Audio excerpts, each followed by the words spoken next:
Merci de nous faire confiance. L'invité de ce numéro, c'est Léonard Sékou Toundou. Il n'est plus à présenter, mais je vais revenir pour ceux qui ne le connaissent pas, pour le présenter de manière succincte. Bienvenue, Léonard Sékou Toundou. Bonjour. Alors, nous parlons de la signature de la déclaration des principes.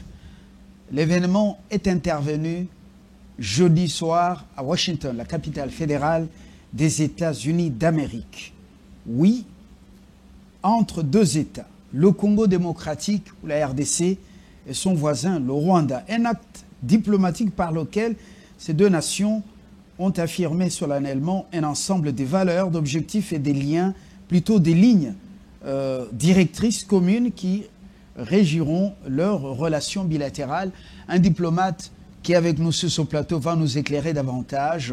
Léonard Sékou Toundou, vous êtes ancien ministre des droits humains, vous êtes ancien ministre des Affaires étrangères, ancien vice-premier ministre du même portefeuille, cette fois-là, Affaires étrangères, intégration régionale, ancien sénateur et aujourd'hui député national, l'unique de la ville de Lumumba, Lumumba-Ville, votre fief naturel. On commence par le commencement.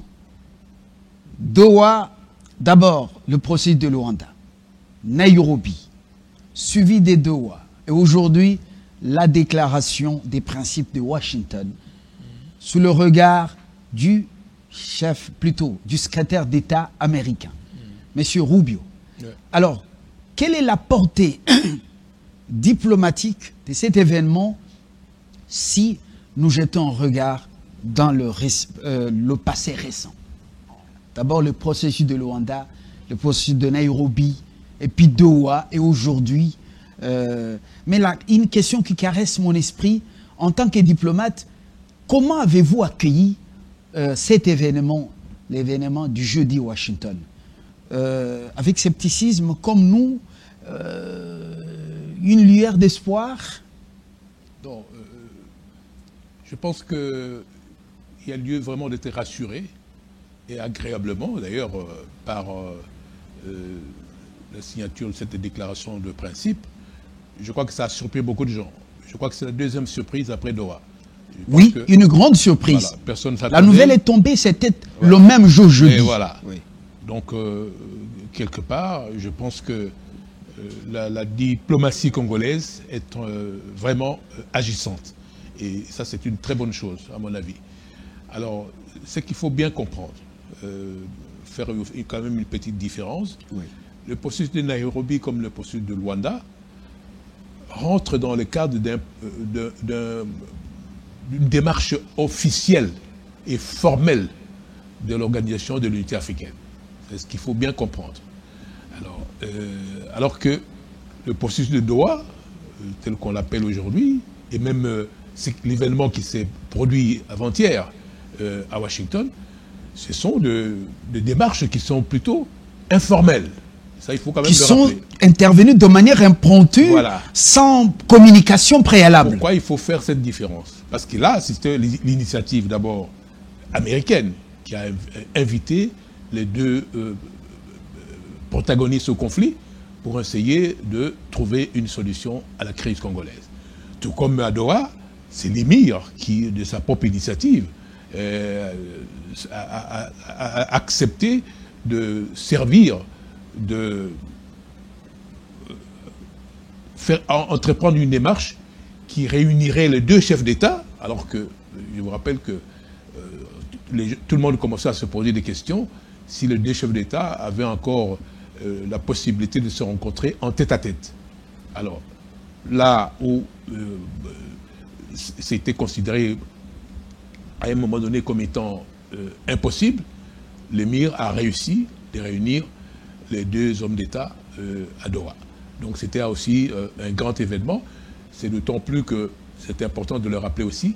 Le conflit entre la République démocratique du Congo et le Rwanda ne peut être réglé qu'au terme d'un tête-à-tête entre les deux chefs d'État. Ça, il faut bien comprendre. Je ne vous interromps pas. Voilà. Au milieu d'une crise qui devenait un peu inquiétante avec le carnage de Goma. Ouais. Je vous ai rencontré, mais vous êtes de ceux qui croyaient que la solution n'était pas militaire. Voilà. Et je l'ai dit depuis longtemps. Vous avez toujours dit que pour résoudre cette crise, ce n'est pas par les armes, ce sera par les voies diplomatiques. Par la voie diplomatique. Voilà, je referme la parenthèse. Ça, c'est important de le rappeler, d'une part, parce que l'Est de la République démocratique du Congo fait partie d'un espace qui est extrêmement sensible, vu par la communauté internationale. On peut dire tout ce qu'on veut, mais on ne peut pas ne pas reconnaître qu'il s'est commis un génocide au Rwanda.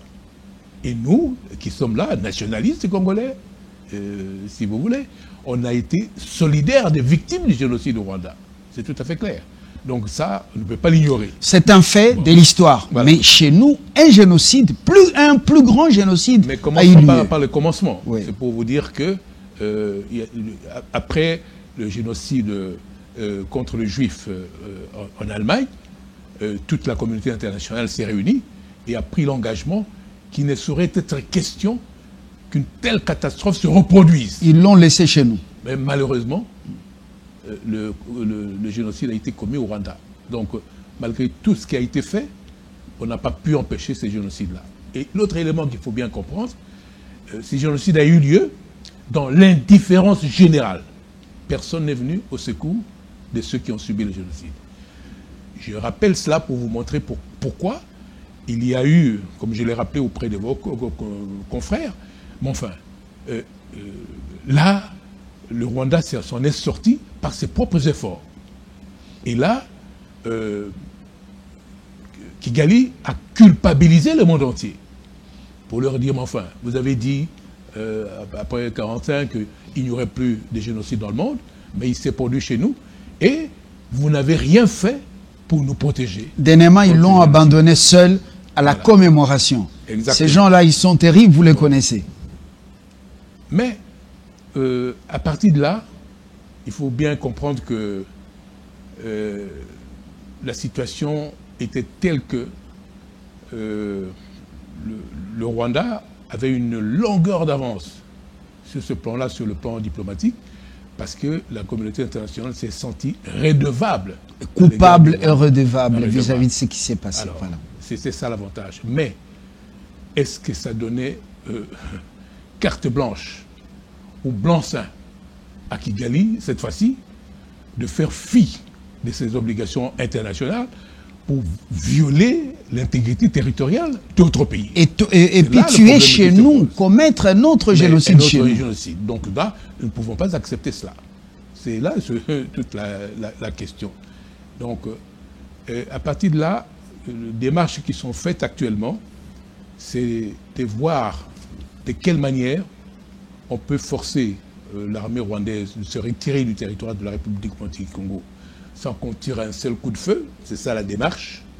Et en même temps, désarmer le mouvement rebelle actuellement et que l'autorité de l'État soit étendue sur l'ensemble du territoire, permettant cette fois-ci au gouvernement de la République d'assumer ses responsabilités comme dévolues par la Constitution.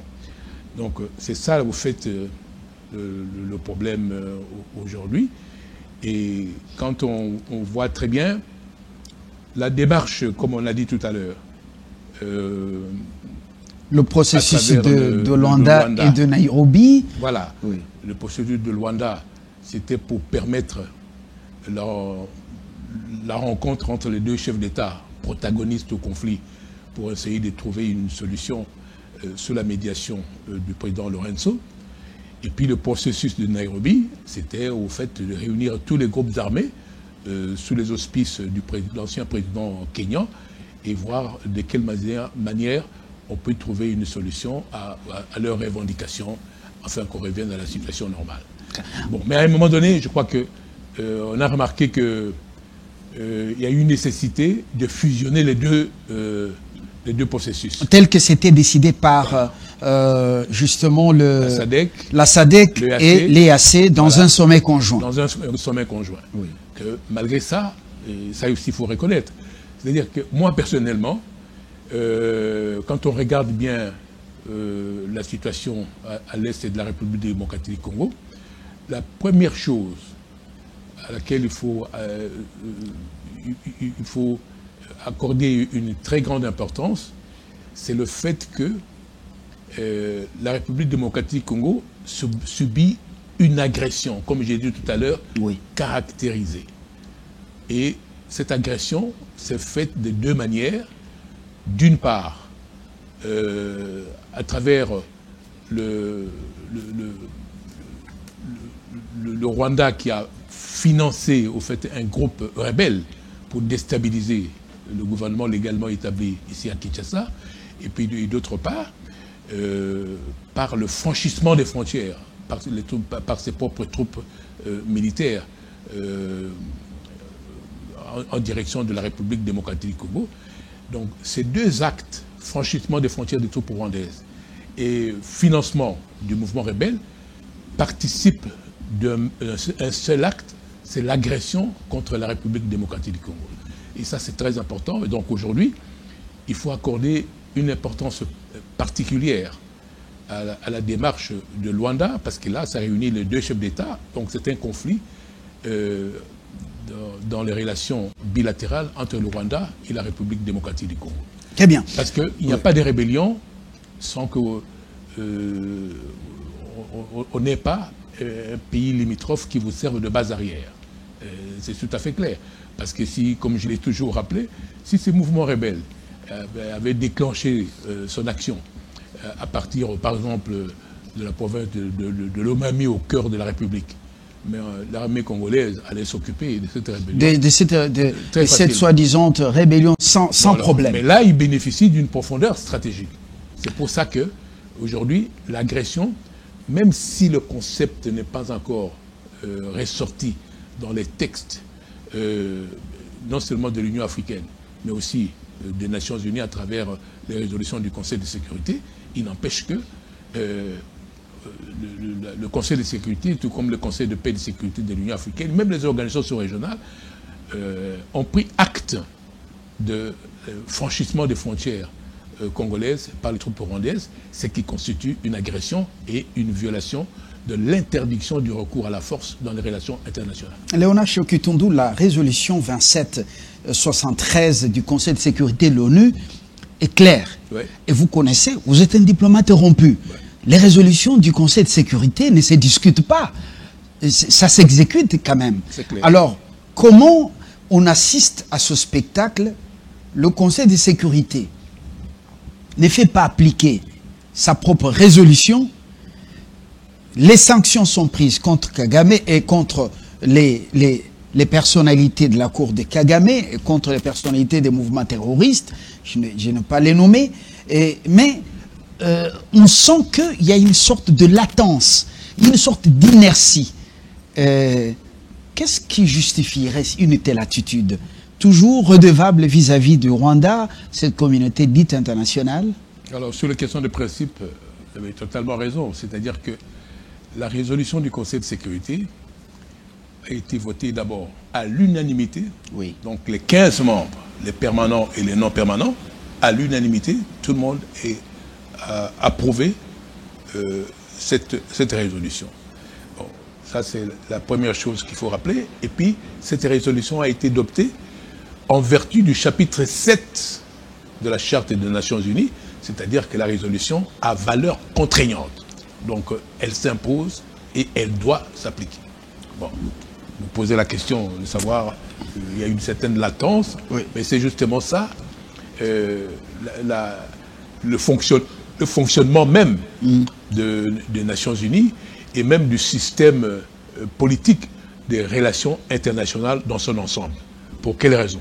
C'est que nous vivons jusqu'à présent, depuis 1945, une atmosphère d'anarchie dans les relations internationales. C'est les rapports de force qui comptent. Et en même temps, nous n'avons pas d'organes centraux qui puisse faire exécuter par la force les résolutions du Conseil de sécurité des Nations Unies, et d'ailleurs même au niveau de la Cour internationale de justice. Rappelez-vous, nous avons fait condamner l'Ouganda par rapport à la guerre de Kisangani. Pour le paiement voilà.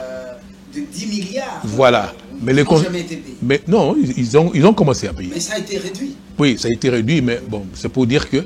Mais ce que moi je veux dire par là, par le fait que la Cour internationale de justice n'a pas non plus un service qui puisse faire appliquer de manière contraignante ses propres décisions. Est-ce que ce cas, c'est seulement le cas de donc le cas du Rwanda, ou ça se passe comme ça partout dans le monde? Pour une résolution, on reste un peu clément et le dirigeant du pays sanctionné ou sous les pressions, sous les sanctions, dit allez au diable. Vous tous qui sanctionnez, allez au diable. Il nargue tout le monde. Oui, mais le grand problème, c'est ça justement. Le Conseil de sécurité, c'est un organe politique des Nations Unies, et organe politique principal des Nations Unies pour le maintien de la paix et de la sécurité internationale. Bon, qui dit politique ne veut pas dire judiciaire, ce n'est pas un organe qui décide selon une procédure juridictionnelle. Au fait, ce sont des tractations, des marchandages entre les membres du Conseil de sécurité, et chaque membre d'ailleurs réagit au sein du Conseil de sécurité selon ses propres intérêts. Oui. Il y a énormément de marchandages là-dessus. Et d'ailleurs, pour arriver même à cette résolution, on a dû satisfaire toutes les parties en conflit. Et chacun en a eu pour son compte. Il y a eu des obligations qui étaient imposées au Rwanda, le pays agresseur. Il y a des obligations qui ont été imposées au mouvement rebelle. Et puis il y a des obligations qui ont été imposées à la partie congolaise, alors que c'est elle-même qui est c'est la République démocratique du Congo qui est le pays agressé. Mais on a quand même imposé certaines obligations. Tout ça, c'est pour que chacun se retrouve, pour qu'on arrive à adopter donc c'est une résolution un peu cosmétique. Voilà. Non, je ne dirais pas, c'est trop relativisé. Non, mais elle est diplomatique. Elle est diplomatique. Aussi, ça peut être politico-diplomatique si vous voulez, parce que chacun a reçu quand même quelque chose qui lui satisfait dans cette résolution-là. On a dit à Kigali de retirer ses troupes du territoire congolais sans condition, de cesser toute aide au mouvement rebelle. On a demandé au mouvement rebelle de se départir des zones qu'il occupe actuellement et de ne pas mettre sur pied des structures parallèles aux institutions provinciales en place. Et puis à la République démocratique du Congo, on a demandé à ce que le gouvernement congolais prenne des mesures pour ne pas permettre qu'un groupe armé qui menacerait la sécurité du Rwanda soit opérationnel sur le territoire de la République démocratique du Congo. Alors voilà un peu cela. Mais comment appliquer cette résolution? C'est toute la question. C'est ça la grande question. Et là, encore une fois, on ne peut recourir que par des moyens diplomatiques. Alors, sur le plan diplomatique, moi, j'ai chaque fois préconisé que dès lors que nous-mêmes, ici, nous avons, même nous, République démocratique du Congo, on avait opté pour la voie diplomatique, et là, de concert avec toute la communauté internationale, ce qui nous reste maintenant, c'est de retirer tout prétexte qui pourrait être exploité par le pays agresseur pour justifier la présence de ces troupes sur notre territoire ici en République démocratique du Congo. Parce que si on retire ce prétexte, Kigali ne peut plus justifier face à la communauté internationale la présence de ces troupes en République démocratique du Congo. C'est pour ça que j'avais même préconisé que l'on soit proactif. Donc, si vous voulez... Proactif, voilà, ça signifie quoi? Proactif, c'est-à-dire qu'on anticipe. Vous voyez, moi je pense que aujourd'hui, à tort ou à raison, moi je ne suis pas aux affaires, donc je ne peux pas l'affirmer de manière catégorique. Il n'empêche que on nous reproche notre inertie par rapport à la traque ce groupe armé, les membres de ce groupe armé qu'on appelle le FDLR. Mais sous Kabila, c'était la même chose. L'armée rwandaise était entrée sur le territoire congolais plus d'une fois pour traquer les FDLR. On a attrapé certains, on les a envoyés au Rwanda. Mais le Rwanda les a recyclés pour les renvoyer chez nous. D'accord, mais pour l'instant, c'est pour ça que j'ai dit, tout ça c'est une vérité. Mais maintenant, il faut voir l'avenir. Oui ou non, voulons-nous que les troupes rwandaises sortent de la République démocratique du Congo sans qu'on tire un seul coup de feu parce qu'on a opté pour la voie diplomatique. Alors nous devons agir diplomatiquement.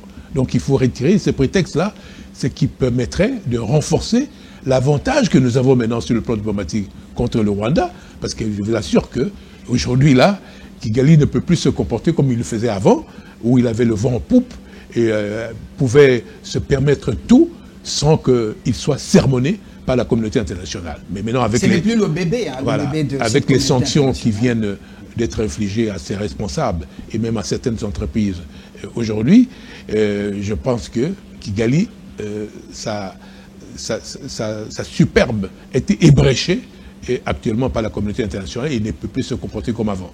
Donc là, nous devons profiter de cet avantage-là. Parce que, rappelez-vous, à l'époque, on ne reconnaissait pas la présence des troupes rwandaises en République démocratique du Congo. On disait que ce sont des troupes non invitées. C'est comme si ces troupes étaient anonymes. Alors qu'on savait très bien identifier les troupes qui opéraient sur notre territoire congolais en violation de notre intégrité territoriale.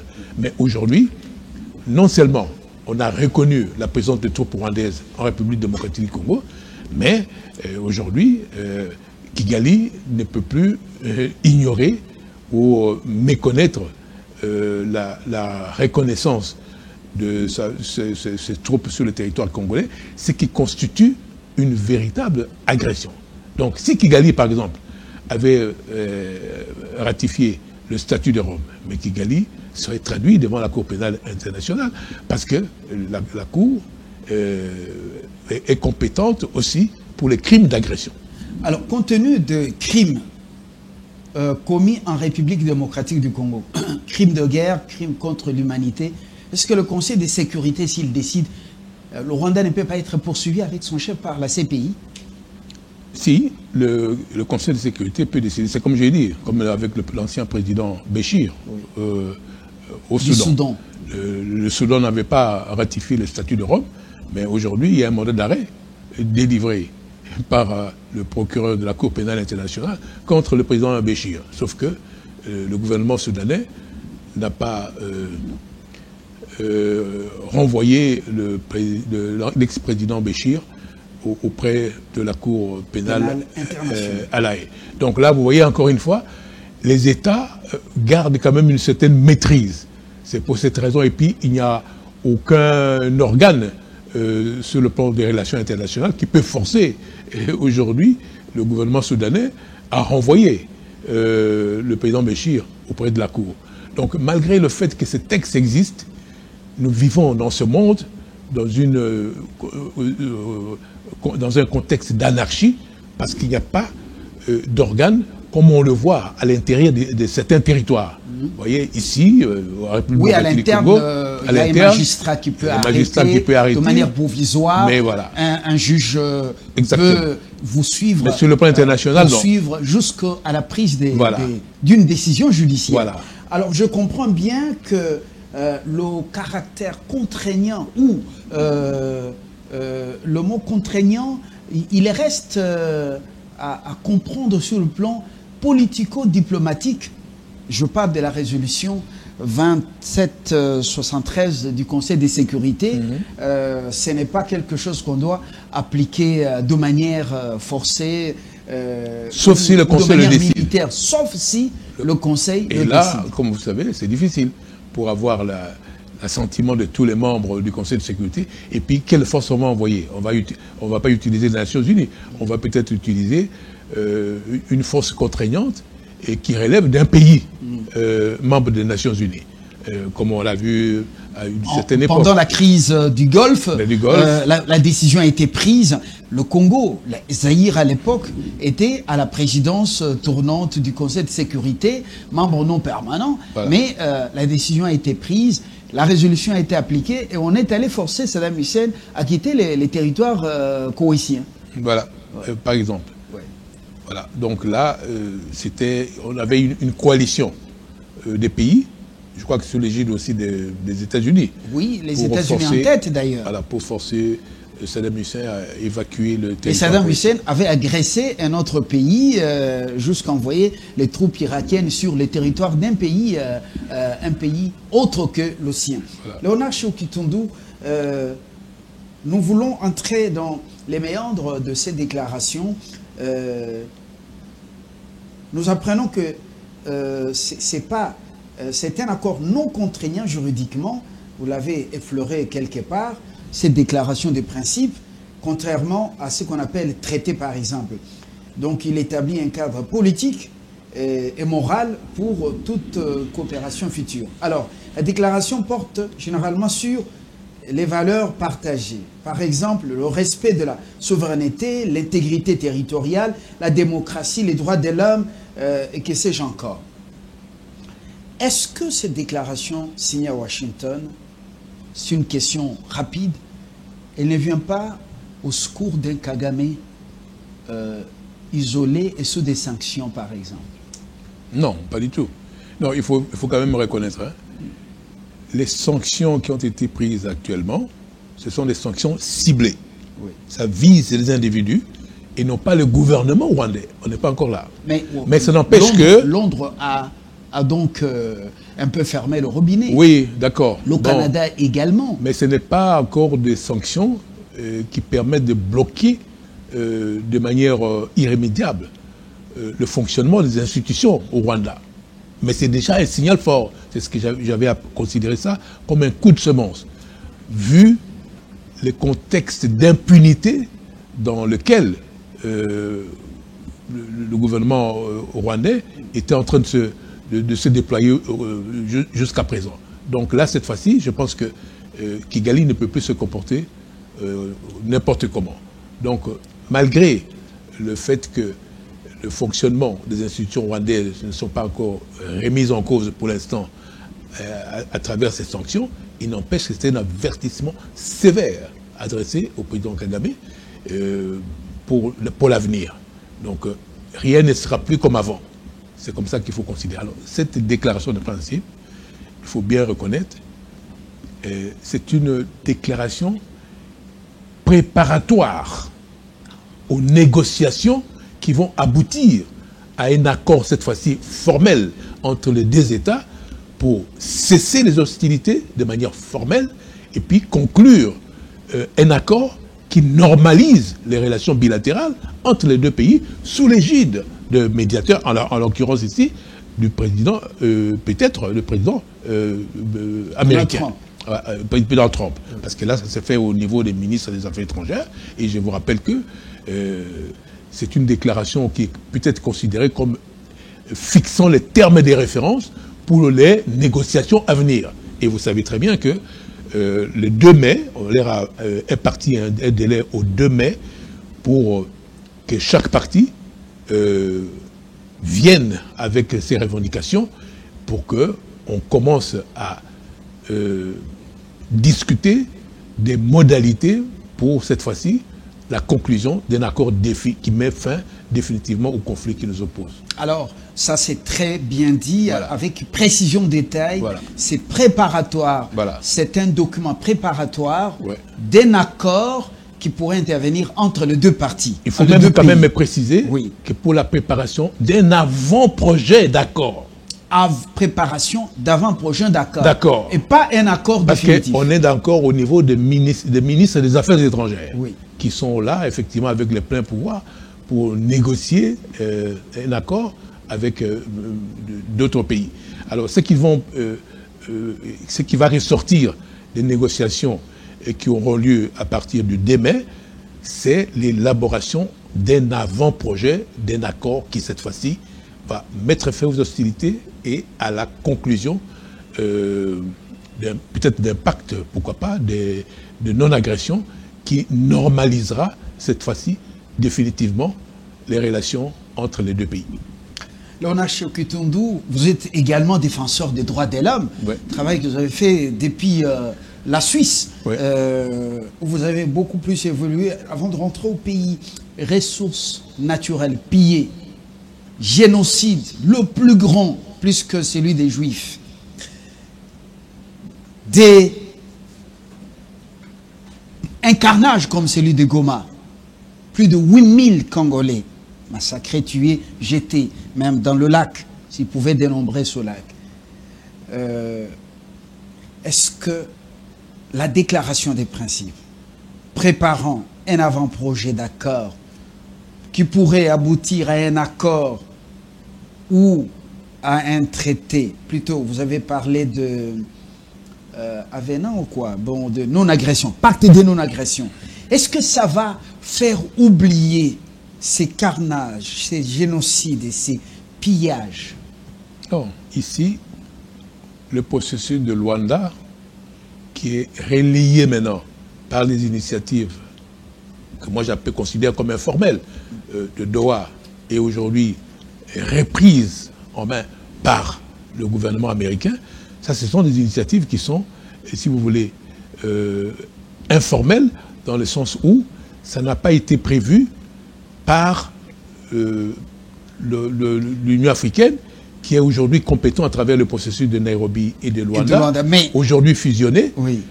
Mais ce sont des initiatives prises par les Américains, bon, aussi à notre demande, hein, ça il faut quand même le rappeler un peu plus tard, mais en même temps, l'initiative aussi du président, de l'émir de Doha, parce qu'il faut bien comprendre. L'émir de Doha a des très bonnes relations avec le président Kagame et l'émir a beaucoup investi au Rwanda, non seulement dans le domaine de l'aviation, l'aéroport de Luanda, de Kigali plutôt, qui est en construction, le Rwandair aussi, je crois que le Qatar a des participations importantes là-dessus. Il y a aussi, même pour certaines raffineries, qui étaient financées par le gouvernement qatari. Mais en République démocratique du Congo aussi, je vous rappelle que le chef de l'État s'est rendu, je crois, plus de 2 fois à Doha pour voir de quelle manière nous pouvons aussi avoir une coopération sur le plan économique avec ce gouvernement et lui permettre d'investir dans notre pays parce qu'il y a énormément d'opportunités et d'investissements. Donc, l'émir du Qatar était personnellement intéressé pour sauver ses investissements au Rwanda. Sauver ses investissements au Rwanda, mais aussi en République démocratique du Congo. Et l'or qui est raffiné là-bas, le premier consommateur avant la destination d'autres destinations, c'est le Qatar, mais justement. Voilà. Donc, oui. Visiter le Rwanda et avec tous ces contrats avec des clubs, le Qatar est derrière. Alors, Léonard Sékou-Toundou, le Qatar, bon, il n'y a pas, dans le monde, entre les États, il n'y a pas de cadeaux, il n'y a que des intérêts. Le Qatar est dedans, mais son grand frère américain vient mettre sa main dedans. Alors, à ce niveau ici, conflit d'intérêts, parce que l'Amérique, Trump n'aime pas faire la guerre, Trump veut faire les affaires. Voilà. Et surtout les minerais stratégiques au Congo. Quel sera l'avenir du Rwanda qui chaparde nos richesses, c'est-à-dire qui les vole pour les raffiner là-bas, les faire raffiner, les amener ailleurs? Et oui, mais tout ça rentre en ligne de compte. Vous l'avez très bien dit. Je crois que le président Trump n'aime pas les bruits de bottes. Hein, parce que lui, bon, déjà, en tant qu'individu, il est homme d'affaires. Et maintenant, il vient aussi d'être à la tête de la première puissance politique, économique et même diplomatique du monde. C'est pas n'importe quoi. Les États-Unis, c'est la superpuissance, comme on dit, même l'hyperpuissance actuellement dans le monde. Donc c'est un gros pays. Donc pour lui, le seul moyen pour développer même les États-Unis, c'est qu'il y ait la paix partout. Et surtout dans des pays où il peut tirer certains avantages pour les États-Unis d'Amérique. Mais la Chine vient de prendre une décision de restreindre les exportations des terres rares et ça fait frémir Washington. Et cela signifie également que les minéraux stratégiques, les terres rares de l'Afrique et surtout du Congo, c'est maintenant la cible. Alors, comment éviter que le prochain accord précédé par la signature de cette déclaration des principes, comment éviter que ce qui arrive à l'Ukraine ne nous arrive? Parce que dans toutes ces concessions, l'Ukraine va perdre la Crimée, une partie de son territoire. Comment Kinshasa doit-il faire pour ne pas, au nom de la paix et de la prospérité, du développement, ne pas perdre une partie de son territoire national ou brader les minéraux et rester en train de regarder avec les yeux? Bon, d'abord, il faut commencer par le commencement. Je vous ai dit maintenant la posture de l'émir du Qatar. Oui. Maintenant, les États-Unis. Les États-Unis, qui les a consultés? C'est à la demande du gouvernement de la République. Il faut bien comprendre cela. C'est le gouvernement de la République démocratique du Congo qui a demandé au gouvernement américain, et particulièrement au président Trump, de voir de quelle manière nous pouvons coopérer sur le plan économique et en échange bénéficier d'une protection sécuritaire de la part des États-Unis à l'est de la République démocratique du Congo. C'est ce que j'avais dit l'autre fois, j'avais inscrit ça dans le cadre de la diplomatie entrepreneuriale, c'est-à-dire que les États-Unis vont venir investir à l'est de la République démocratique du Congo pour nous permettre de sortir de l'exploitation artisanale. Parce que là, il y a un manque à gagner important pour le fisc congolais. Énorme. Alors, énorme. Alors maintenant, il faut formaliser la production et même l'exploitation de nos ressources minières à l'est de la République démocratique du Congo. Et le meilleur moyen pour nous, c'est de permettre à ceux qui ont... Et nous-mêmes, il faut rappeler, nous ne sommes pas en mesure d'exploiter nous-mêmes ces ressources minières. Alors, ce que nous voulons maintenant, c'est que les entreprises américaines viennent s'installer à l'est de la République démocratique du Congo pour exploiter ces matières premières, mais ces matières premières devraient être transformées sur place parce que pour créer d'abord des emplois et en même temps des richesses. Et les États-Unis aussi vont tirer leur épingle du jeu à travers cette exploitation-là. Donc c'est une coopération mutuellement avantageuse, à la fois pour la partie américaine, mais aussi pour la partie congolaise, avec cette particularité, c'est que cette coopération va nous garantir en matière sécuritaire contre toute agression provenant des deux pays voisins, que sont à la fois l'Ouganda et même le Rwanda. C'est ça, effectivement, la particularité. Donc ici, il faut bien comprendre cela. Vous mettez beaucoup d'accent sur la question de la protection du territoire. Je vous rappelle, il faut lire la déclaration. Les richesses pillées et les vies massacrées. Oui, mais il faut lire la déclaration. La déclaration, et c'est là qu'il faut distinguer, notre situation n'est pas comparable à celle de l'Ukraine. L'Ukraine a une particularité, ça n'a rien à voir avec ce qui se passe à l'est de la République démocratique. Ça, c'est une précision qu'il fallait apporter. Et en même temps, parmi les principes, il y a le principe de respect rigoureux de l'intégrité territoriale de la République démocratique du Congo et de la souveraineté de notre pays. C'est marqué en lettres d'or. Donc, et les deux parties ont été d'accord là-dessus. Nous aussi, nous respectons l'intégrité territoriale du Rwanda, comme le Rwanda devra respecter l'intégrité territoriale de la République démocratique du Congo. Mais en même temps aussi, il y a une reconnaissance mutuelle de nos souverainetés respectives. C'est important de les rappeler. Donc ça n'a rien à voir avec... Donc ici, je vous assure, il faut bien que j'apporte une précision là-dessus. Ici, c'est que l'objectif de ces rencontres de Doha, et d'ailleurs, je vous rappelle aussi que le secrétaire d'État et même l'envoyé spécial du président Trump, son conseiller spécial, Monsieur Boulos. Voilà, ils ont pris le contact avec le Qatar et le Qatar leur a donné des éléments pour permettre justement l'élaboration de cette déclaration de principe.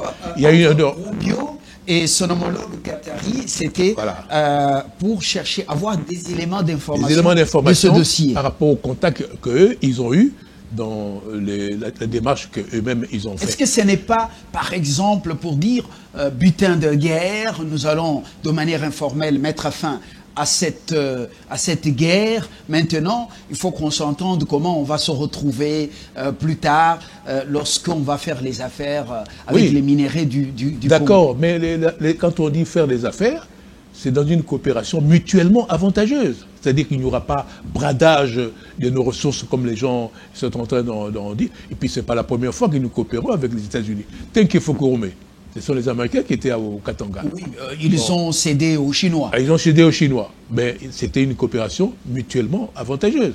Nous, ils payaient les redevances au gouvernement de la République démocratique du Congo. Et puis, effectivement, il était tout à fait normal qu'ils rapatrient une partie des bénéfices qu'ils réalisaient. Donc, c'est une coopération mutuellement avantageuse. C'est ce que nous voulons. Nous ne pouvons pas brader nos ressources, parce que, comme je vous ai dit, il y a le respect rigoureux de notre souveraineté qui a été rappelé dans cette déclaration de principe. Léonard Chokitundu, il y a toujours un fossé entre le dire et le faire, le verbe et la praxis, et ce qui est souvent inscrit dans des documents sur le plan international, même national, ça reste justement des textes, mais c'est la praxis qui pose problème. Lorsque Washington va entrer en danse, avec l'arrivée des investisseurs américains, l'exploitation transparente et puis responsable des ressources du Congo, mais la Chine, qui a été très bien servie, on a été avec vous à Pékin. Plutôt à Tokyo, à la conférence Japon-Afrique, dans les bilatérales, où je vous accompagne, mais j'ai suivi un discours comme quoi vous avez trop donné aux Chinois, tentez aussi avec nous, regardez la route de poids lourd, c'est d'abord un cadeau, vous ne payez rien, regardez la qualité de travail. Alors là, c'est le Japon. La Chine, dans son approche, n'est pas va en guerre. La Chine ne nous défend pas lorsque nous sommes agressés. La Chine, la preuve, est avec aussi le Rwanda. Et dans une coopération militaire avec le Rwanda.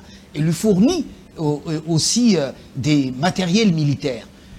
Alors, quelle attitude la Chine pourra développer vis-à-vis de nous quand on sait que Washington a toujours dit que Pékin est très gourmand ici, et maintenant qu'ils vont aussi venir, est-ce que la Chine ne sera pas frustrée parce que les milliards ont été revus à la hausse quand même ici, en contrepartie de ce qu'ils exploitent? Bon, je vous rappelle que, malgré tout ce qui s'est dit, écoutez, il y a une coopération économique fructueuse entre les États-Unis et la Chine. Vous avez vu, même par rapport aux droits des douanes, l'iPhone qu'on utilise ici, il est assemblé où? En Chine. Hein? Et iPhone, c'était Meta et Apple, tout.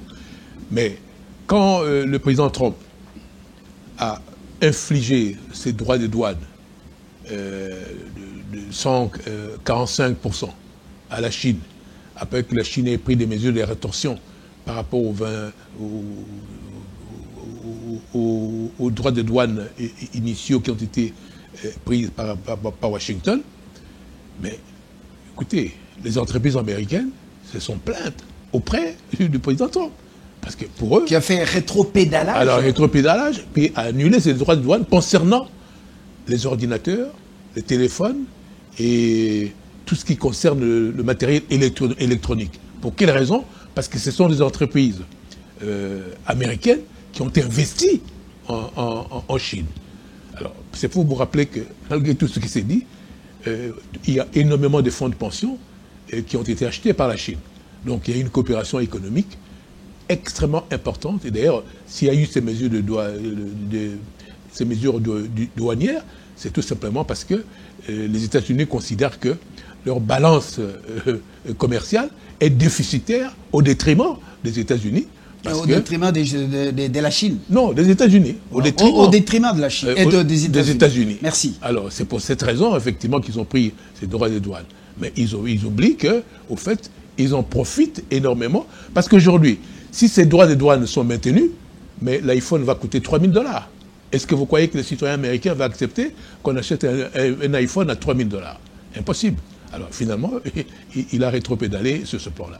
Maintenant, avec le Japon, c'est vrai. Ce qu'il y a, c'est qu'il y a une compétition sur le plan géopolitique, sur le plan stratégique.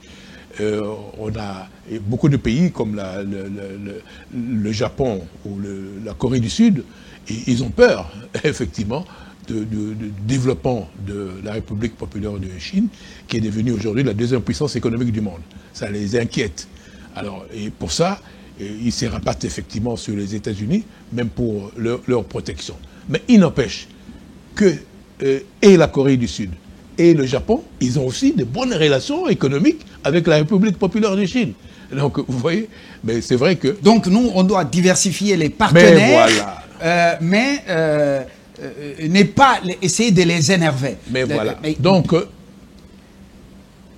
je veux dire, le Congo doit être ouvert à tous les partenaires qui peuvent profiter des opportunités d'investissement en République démocratique du Congo pour justement accélérer, si vous voulez, notre démarche en matière de rattrapage sur le plan économique. Mais nous devons tout faire. Donc, chacun peut trouver son compte en République démocratique du Congo, pour autant que ce soit une coopération qui soit mutuellement avantageuse. Donc nous, on ne va pas se contenter uniquement de la Chine populaire ou même des États-Unis.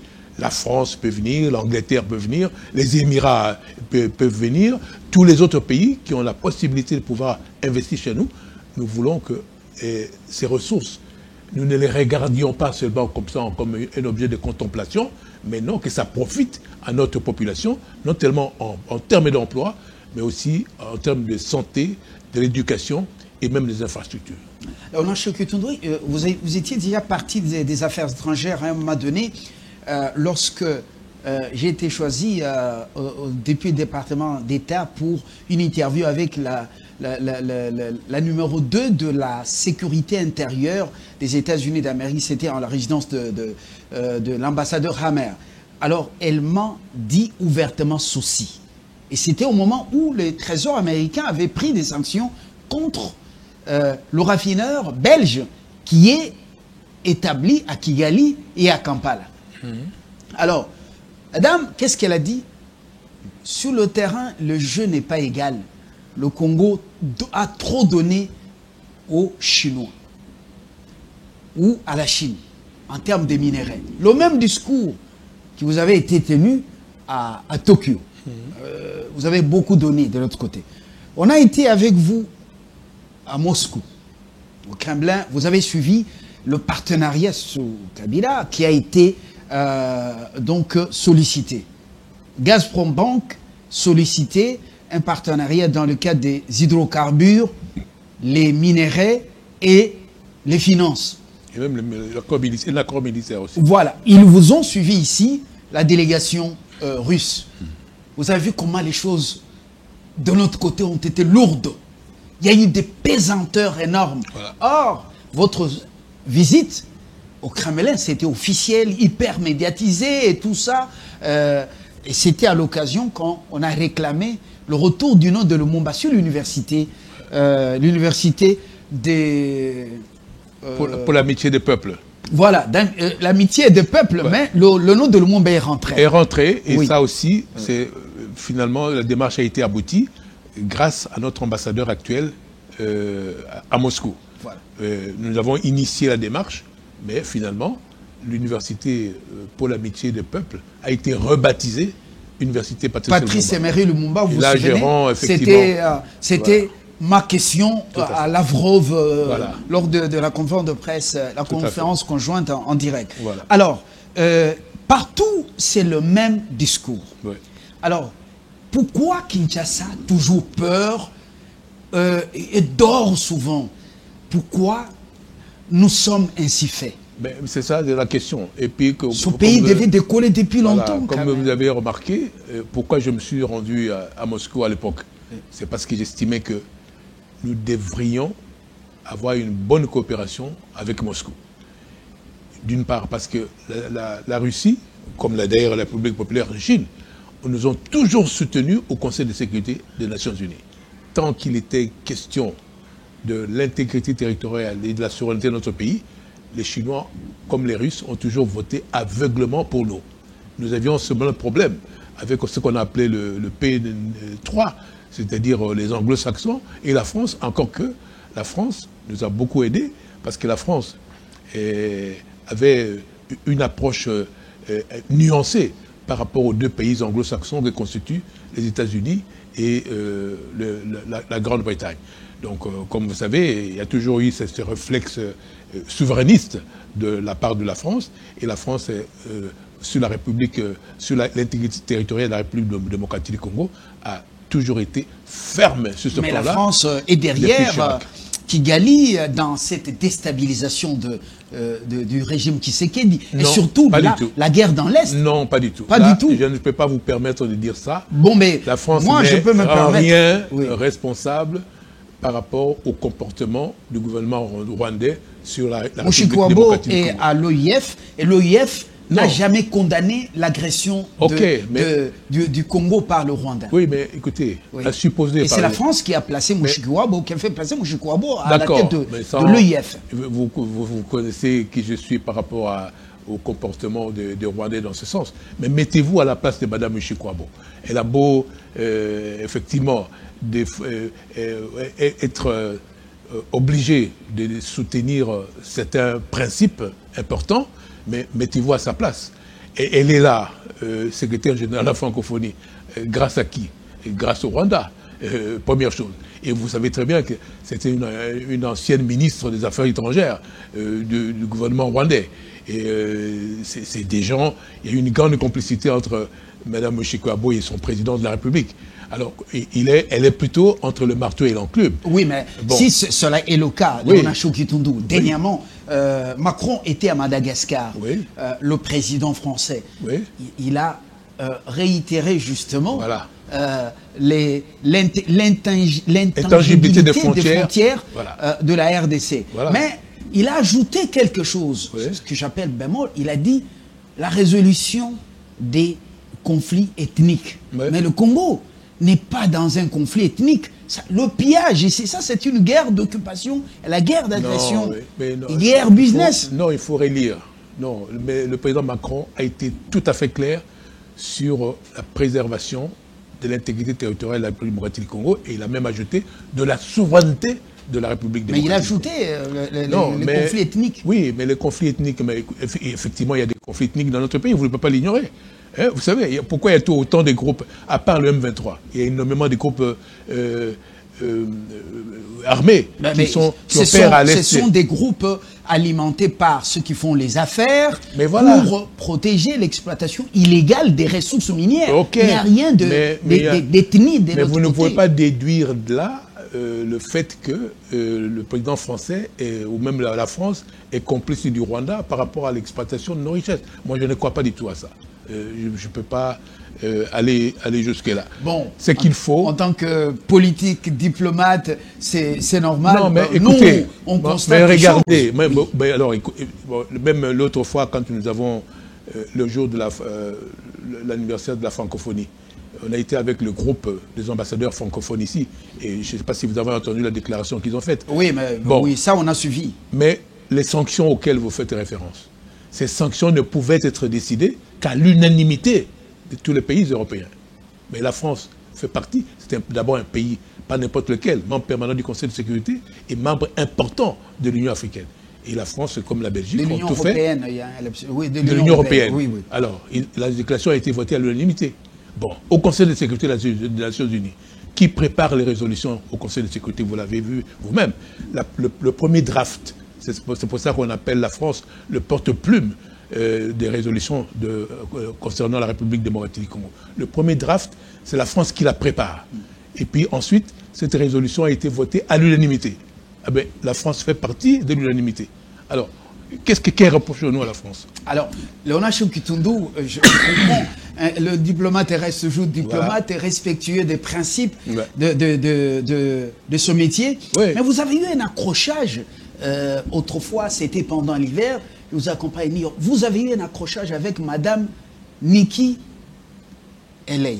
Allez, oui. Oui, qui était représentante permanente des États-Unis aux Nations Unies. C'était lors de la réunion du Conseil de sécurité. Ouais. Vous avez eu un accrochage au point que les autres réunions du Conseil de sécurité, elles ne se pointaient pas, même Madame Dida Sower. Alors, vous ne voyez pas que, en tant que nationaliste, lumumbiste, avec les principes diplomatiques, il y a un petit contraste. Non, pas du tout. Là, si j'ai haussé le ton ce jour-là, ce n'est pas contre Mme Nikki Haley, c'est contre Ida Sower, qui a commencé à attaquer le gouvernement de la République démocratique du Congo sur les violations des droits de l'homme, jusqu'à parler des exécutions extrajudiciaires. Alors moi je lui fais comprendre, je lui dis, mais écoutez, apportez des témoins. Quelles sont les personnes, il faut les identifier, les nommer, qui ont fait l'objet d'assassinats extrajudiciaires. Et c'est même inconcevable parce que chez nous, la peine capitale est d'application. Hein, et puis, tous les condamnés à la peine capitale, personne n'a été exécuté. C'est ce que je lui avais dit. Alors c'est pour ça que j'avais haussé le ton. Pas contre Nikki Haley, avec les... Vous savez, bon, ben parce que elle est conservatrice. était appuyée par Nikki Haley. Oui. Pendant cette période-là. Oui, c'est-à-dire qu'elle a dit que non. À l'époque, ils étaient un peu... une tension existait entre les États-Unis et le gouvernement de l'époque. Et c'est pour ça qu'il accordait une grande importance à ce que disait Nikki Haley. Mais comme vous savez, c'est une question de procédure.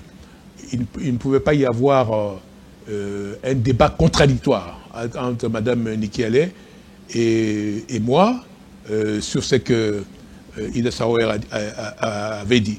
Parce qu'une fois qu'elle a parlé, vous avez répondu, c'est terminé. Donc on ne sait pas qui a dit vrai, qui a dit faux, et c'était ça le problème. Donc sur ce plan, je pense que... On va chuter le Qatari. Ouais. Les États-Unis reprennent l'affaire. Le Qatari est dedans. Même s'ils peuvent accepter de faire les affaires ensemble dans les Grands Lacs, mais le Qatari, quand même, avec les intérêts au Rwanda et quelques intérêts au Congo, est-ce qu'il saura jouer un jeu franc? Mais oui, mais tous les pays, beaucoup de pays du monde, nous ne pouvons pas reprocher, comme vous dites par exemple au gouvernement français ou même au Qatari, d'avoir de bonnes relations avec le Rwanda. Il n'y a pas de problème. Nous ne sommes pas contre, comme le rappelle le gouvernement congolais ici, nous ne sommes pas contre le peuple rwandais. Nous sommes contre le leadership au Rwanda aujourd'hui, mais pas le peuple rwandais. Donc quand vous êtes à Goma, mon cher, enfin, malgré tous ces conflits, on n'a pas de relations diplomatiques. Mais les populations de la République démocratique du Congo se déplacent vers le Rwanda, tout comme les Rwandais viennent à Goma. Hein? Sauf que maintenant, il y a le problème d'occupation par la rébellion. Mais avant, les gens se déplaçaient normalement. Il n'y avait aucun problème. Donc, vous n'allez pas interdire à un pays d'avoir de bonnes relations avec le Rwanda, tout simplement parce que le Rwanda a occupé une partie de notre territoire. Je crois que ça ne se justifie pas. Mobutu, en son temps, ouais. Coopérer avec l'Axe Rouge, oui. La Corée du Nord. Voilà. Leur ambassade est ici, voilà. à quelques mètres tout à fait. Du plateau. Oui. Corée du Nord, il y a même la Corée du Sud. Voilà. Je me rappelle fois, vous avez accordé des audiences aux deux ambassadeurs. Chacun à son tour. À son tour. À l'ambassadeur de Corée du Sud. De la Corée du Sud et Corée du Nord. au Nord-Coréen. Ouais. Alors, mais vous avez été à Téhéran. Téhéran vous a dit qu'il était prêt à offrir, à donner une résidence diplomatique et puis l'autre pour la chancellerie. Mais Téhéran a une ambassade ici, ouais. Sur le boulevard 30 juin, non loin de la résidence Patrice Emery Lumumba. Ouais. Comment Vous avez fait le rapport, pourquoi les choses traînent afin que nous soyons chez les Perses et que nous puissions comprendre comment le monde tourne là-bas. Parce que ces gens, après tout, ce ne sont pas des Arabes, c'est un grand peuple millénaire, une grande civilisation. Pourquoi notre absence là-bas? Non, je crois que maintenant il y a une ambassade. Déjà à Téhéran? Oui, je crois qu'ils sont peut-être en location, mais je crois que nous avons une ambassade actuellement à Téhéran, si je ne me trompe pas. Bon, mais vous savez que bon, je ne suis plus aux affaires, donc je ne peux pas vous donner une réponse précise à ces propos, mais c'est tout simplement pour dire encore un exemple de plus, c'est-à-dire que moi, ce que je refusais, c'est qu'on nous interdise, par exemple, d'avoir des relations diplomatiques avec Téhéran, ou alors nous forcer à voter contre Téhéran dans certaines initiatives qui ont été prises aux Nations Unies. Je voulais à tout prix garder notre souveraineté. Ouais. Donc le fait qu'il y ait un conflit entre les États-Unis et Téhéran ne nous engage pas. Ça, c'est entre le problème sur le plan bilatéral. Mais nous sommes souverains. Nous avons aussi le droit d'avoir des relations avec n'importe quel pays sans que on puisse subir des pressions d'un pays tiers.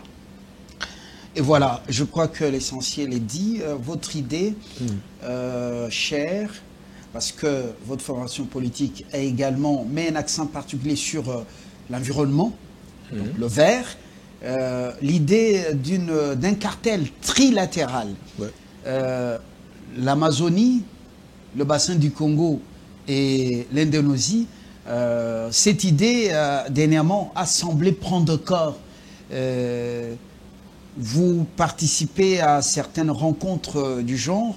Est-ce que ça fait bonne route ou bien est-ce que nous, au niveau de Kinshasa, on en tire profit? Vous êtes toujours à la commission parlementaire des relations extérieures.